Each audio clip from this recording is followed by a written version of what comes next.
The Ukrainian military has started deploying drones retrofitted with thermite payloads, effectively transforming its lethal fleet of unmanned aerial vehicles, UAVs, into potent flamethrower weapons. Footage shared by Ukraine's 108th Separate Territorial Defense Brigade shows these drones releasing streams of molten thermite over enemy positions, resulting in large plumes of smoke billowing from the impact zones. The widely circulated video highlights the destructive capability of these modified drones as the thermite ignites upon contact, creating an inferno capable of obliterating Russian positions. Thermite is still considered less lethal than white phosphorus or napalm. Although the specific drone model is unclear, war bloggers suggest that footage from the drone's point of view points to it being one of the larger FPVs. When ignited, thermite, a mixture of metal powder and metal oxide, can reach temperatures high enough to melt through steel. Today, there are a lot of updates from the Kursk direction.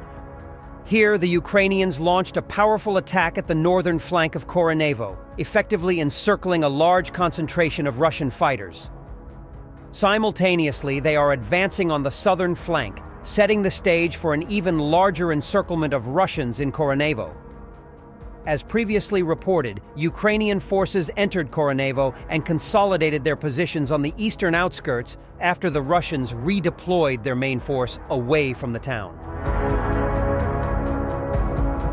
However, Russian troops in the area quickly organized a defense along the Krepna River, which runs through Korenevo. To avoid brutal urban combat, the Ukrainian command shifted its main focus to the northern and southern flanks, assembling powerful assault formations to advance from these directions.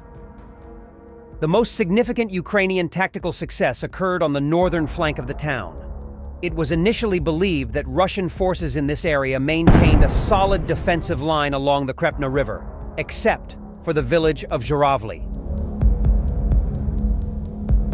However, Ukrainian forces launched powerful assaults to bypass this line, aiming to break through the Russian defenses and reach the railway embankment to the north, setting the stage for prolonged clashes. The Russian forces defending the line at Kremyanoye and Durovka suffered from poor coordination due to ineffective communication and the inability to adapt to Ukrainian advances. With a limited number of troops in the region, the Russian command struggled to deploy and cover all gaps in their defenses against the Ukrainian push. Additionally, the quality of the Russian forces was compromised, while experienced Marines were reserved for ambushing Ukrainian raids from the rear. The primary defensive positions were manned by conscripts. This situation has allowed the Ukrainian offensive groups from the 82nd Air Assault Brigade to effectively use their Stryker mechanized units to breach the scattered Russian defense lines. As a result, the Ukrainian forces have reached the railway embankment northeast of Korenevo, successfully bypassing the Russian defenses.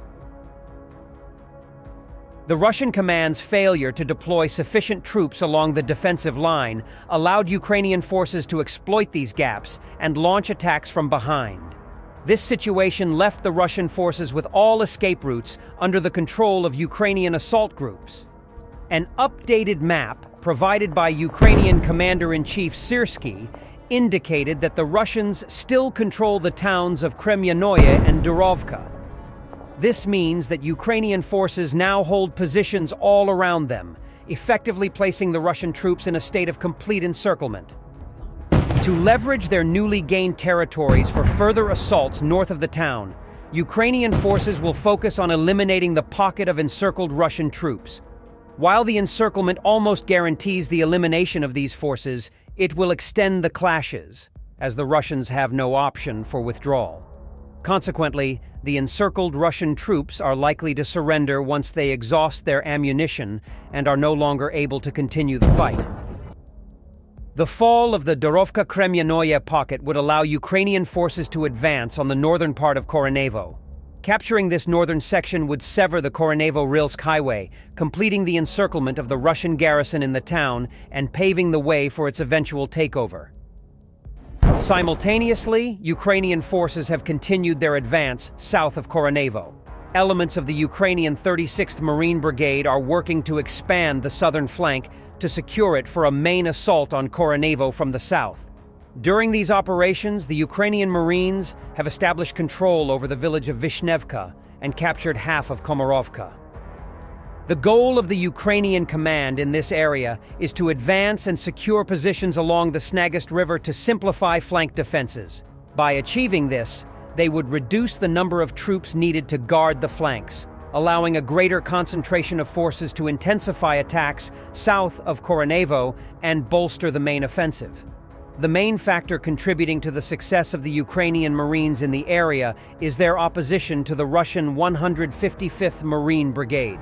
This unit is notorious for one of the largest Russian failures during the Battle of Vuhledar, suffering such severe losses that it now primarily consists of newly mobilized personnel.